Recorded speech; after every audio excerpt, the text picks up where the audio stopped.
c'est parti.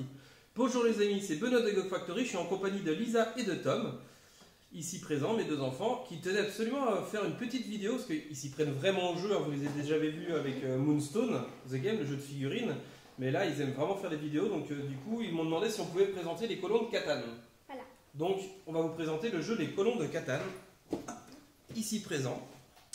En mode normal, le jeu de base. Voilà, sans extension. Donc le jeu, voici le plateau de jeu, vous pouvez voir. Alors nous on a rajouté quelque chose qui fait partie d'une extension qu'on a. Là je l'ai mis parce qu'en fait je trouve que déjà ça embellit le plateau. Et c'est surtout que c'est pratique, ça tient bien les tuiles entre elles. Donc en fait pour installer le plateau, vous voyez c'est des tuiles en hexagone. Vous placez automatiquement celle-là au milieu pour faire le en mode assez simple. Après en mode compliqué vous pouvez la mettre aussi en aléatoire. Et tout le reste après est placé en aléatoire. Vous allez placer des petits pions qui sont numérotés d'un côté et avec des chiffres et l'alphabet de l'autre. Donc on les met côté alphabet et après on les retourne. Vous allez voir les chiffres à quoi ils servent après. Donc le jeu c'est simple, on doit marquer 10 points de victoire pour gagner. Pour marquer des points de victoire, on va faire des constructions. Donc Lisa, est-ce que tu peux montrer avec quoi on va construire? Qu'est-ce qu'on peut construire? Alors déjà, donc, on a une petite plaquette pour savoir ce que l'on peut construire. On peut construire des routes, des colonies, des villes et des cartes de développement. Donc on peut gagner des points ou avoir des actions à faire. Des petites cartes spéciales en fait qui vont vous apporter différentes choses. Donc voilà, comme Lisa vous montre sur les cartes, donc des routes rapportent 0 point de victoire, une colonie ça rapporte 1 point de victoire. Voici une petite colonie. Ensuite nous avons les villes. Donc ça c'est la route qui rapporte rien. Et ça c'est les colonies. Alors la route elle rapporte rien, c'est pas vraiment vrai. C'est pas vraiment vrai, c'est beau ça. Parce qu'en fait vous avez cette petite carte là, qui est la route la plus longue. Le joueur qui a au moins 5 cartes, 5 routes construites à la suite et qui en a le plus, il gagne cette carte là, ce qui donne 2 points de victoire supplémentaires. Voilà. Et donc il y a aussi une deuxième carte comme ça, donc c'est les chevaliers. Alors c'est celui qui est au milieu, voilà. Si on en présente 3 devant nous, alors on gagne aussi 2 points de victoire, donc c'est dans les cartes développement. Voilà. Donc à savoir que ces cartes-là, une fois que vous les avez, vous ne les gardez pas forcément. C'est-à-dire que c'est le joueur qui a le plus de chevaliers, à partir de 3, qui va garder la carte. Donc si Lisa, admettons, en cours de jeu, elle arrive à avoir 3 chevaliers, que Tom derrière, il en pose 4, et ben ça va être Tom qui va prendre la carte, et du coup, Lisa va perdre les points de victoire, et Tom va les prendre. Idem pour la route la plus longue. C'est le joueur qui a le plus de routes. Donc ça, vous allez voir que la carte, elle peut vite changer de main. Et bien maintenant, on va passer au déploiement. Enfin, à la première phase du jeu, donc poser les maisons de départ, à savoir 2 petites colonies.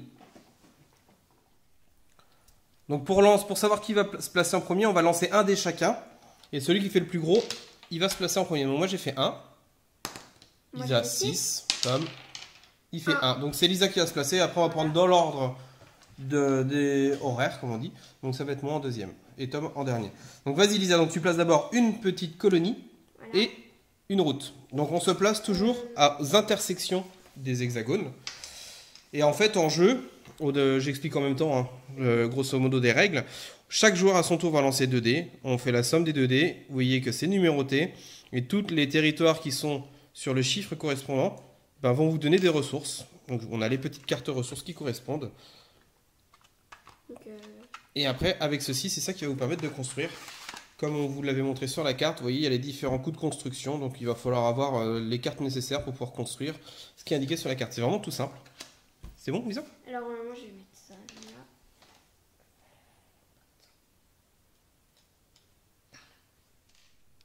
Alors Lisa, explique-nous ce que tu as fait, parce que c'est toi qui as l'initiative qui a commencé. J'ai posé ma maison à côté d'un 8, d'un 9 et d'un 9, parce que je pense que ces nombres-là, ils devraient tomber assez souvent. Donc pour avoir des moutons, du bois et de la paille. Donc tu veux dire que tu as placé, tu peux nous la montrer sur le plateau? Donc moi je l'ai mis ici, avec ma route. Voilà, la première. Ensuite, moi j'ai posé ici, à l'intersection entre de l'argile, de la paille et des forêts. Et Tom, tu l'as placé le premier? Là, la forêt, de la paille et de la pierre. Donc ensuite, du coup, Lisa, moi, Tom, et on repart dans l'autre sens. Donc Tom place immédiatement sa deuxième maison. Donc je l'ai placé ici. De la paille et ensuite, moi, je l'ai placé là-bas. Et là, j'ai fait du mal à Lisa parce que je lui ai piqué sa place. Elle avait prévu de se mettre là. Du coup, elle s'est mise là. Donc après, elle mise tout sur la paille. Elle va faire la marchande de blé. Ouais. Et du coup, maintenant, on va commencer avec Lisa. Parce qu'on dit honneur aux dames, honneur aux filles. D'accord? 12. 12, donc on va aller voir le chiffre 12. Alors, il y a un 12 ici, et je crois que c'est le seul. Ouais. Et ben c'est à moi ça, dis donc. C'est de Du la coup, pierre. toutes les colonies qui sont sur le 12 récupèrent la carte qui correspond au territoire. Donc là, c'est en l'occurrence, c'est moi, je récupère une pierre. Enfin, de la pierre. Ensuite, c'est à moi. Après, Lisa, en fait, dans l'ordre, on commence à lancer les dés. Après, on voit si on peut construire. Là, au début, ça va vite parce qu'on n'a pas beaucoup de ressources, donc on peut rien construire. Et du coup, c'est à moi. Donc, je fais 7. Ah, 7, ça tombe bien. Chiffre particulier. Donc, déjà, première chose, chaque joueur doit regarder le nombre de cartes qu'il a en main. S'il a 7 cartes ou plus, il doit se défausser de la moitié de ses cartes arrondies au supérieur. Donc, ça retourne à la banque et c'est perdu. Il n'y a pas le chiffre 7 sur le plateau. Le 7 correspond au petit brigand qui est ici.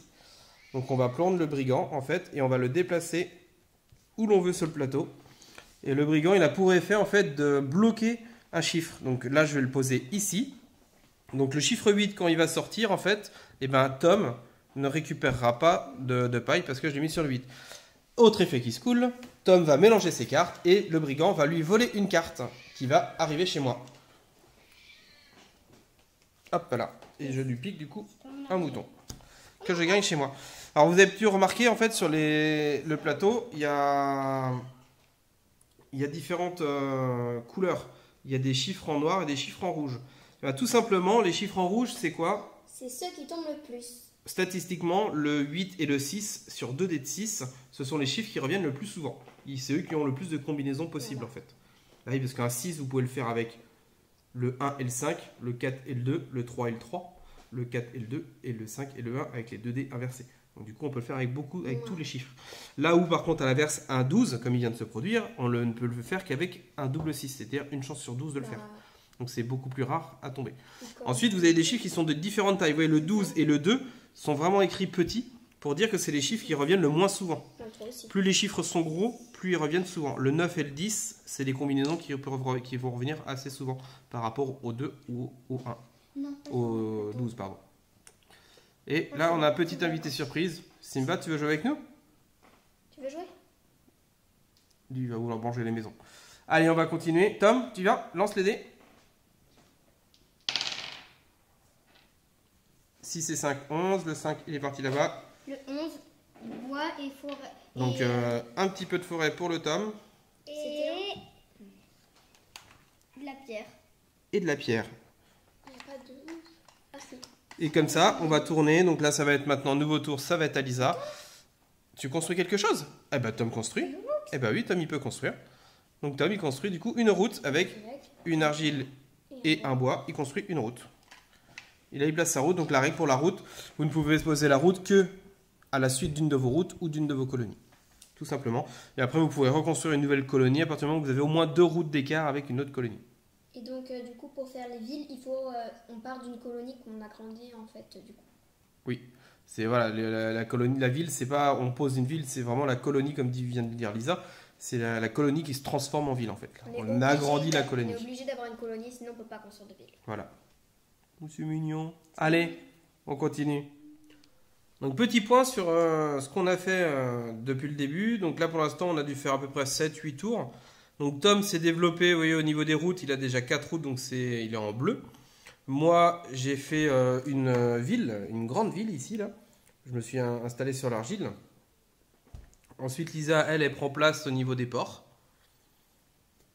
Tu as pris un port de paille et un port de mouton. On va vous expliquer du coup à quoi servent les ports exactement. Et donc voilà un petit peu à quoi ressemble la carte maintenant. Vous voyez avec les routes qui se développent, les villes qui se construisent. Donc on parlait des ports, Lisa. Donc tu vas nous expliquer un petit peu à quoi correspondent les ports. Parce que je vois il y en a différents. Il y a du bois, il y a de l'argile, il y a de la pierre. Il y en a qui ont des points d'interrogation. Donc ça sert à quoi? Alors, les ports où il y a des matières dessus, c'est quand on a cette matière, on l'échange donc à 2 pour avoir une matière de notre choix. Et voilà. Et 2 pour 1. Et pourquoi 2 pour 1? C'est parce que sinon, si on fait avec le reste, c'est 4. D'accord, en fait oui.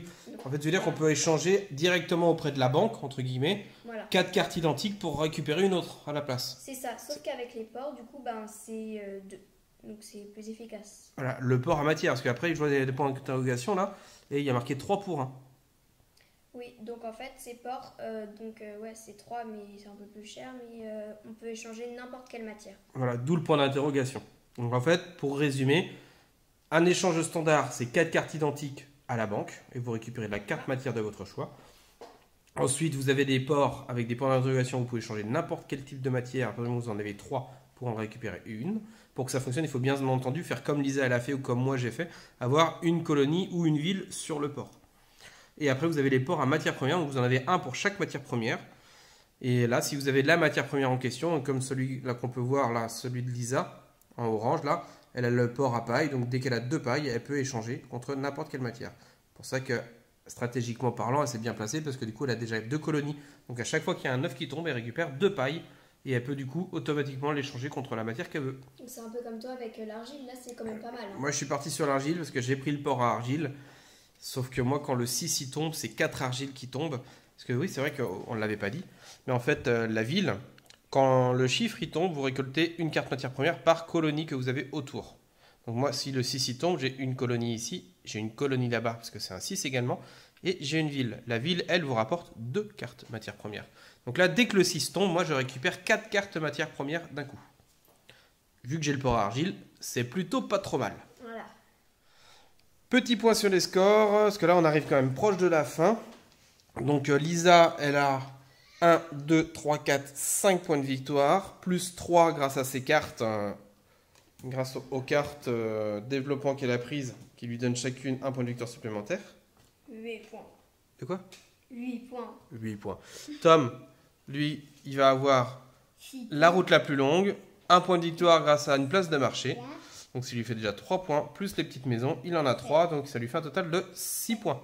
3 plus 3, Tom, bah voyons. Il sait plus compter. Et quant à moi, j'ai aucune carte de développement. Moi, par contre, j'ai construit à fond dans les petites villes.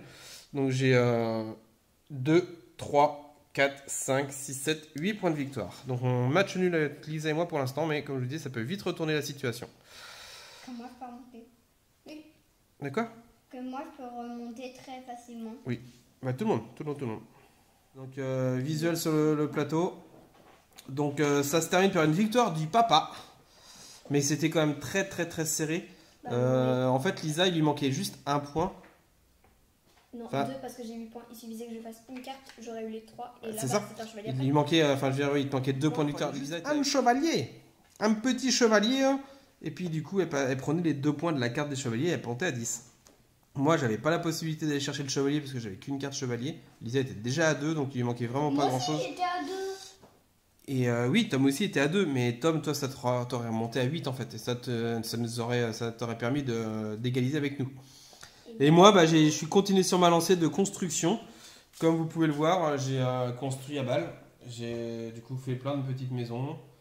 Et j'ai fini par construire la petite villa qui est au milieu ici, qui m'a apporté le dernier point de victoire. 1, 2, 3, 4, 5, 6, 7, 8, 9, 10.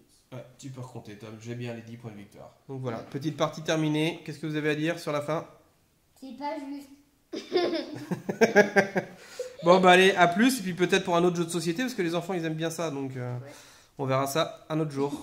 Bonne fin de journée. Au revoir. Au revoir.